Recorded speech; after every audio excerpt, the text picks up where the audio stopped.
Apple at Meta haharap sa mga kaso sa ilalim ng bagong tech rules ng European Union.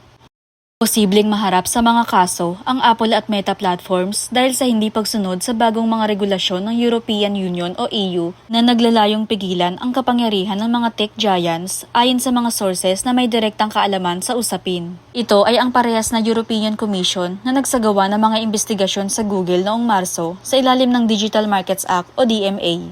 Tinitignan din nila ngayon ng Apple at Meta bilang mga pangunahing kaso sa harap ng bagong tech rules ng EU. Nais ng nasabing DMA na magbigay ang malalaking technology companies ng buwang para sa mas maliliit na kakumpetensya at gawing mas madali para sa mga tao o users na tignan ang iba't ibang serbisyo mula sa magkakaibang kumpanya tulad ng mga social media platform, internet browsers, at app stores. Tumanggi namang magkomento ang Commission at Meta habang tinumbok ng Apple ang kanilang pahayag noong Marso kung saan sinabi nilang kumpiyansa sila na ang kanilang plano ay hindi labag sa DMA at patuloy ang pakikipag-ugnayan nila ukol dito.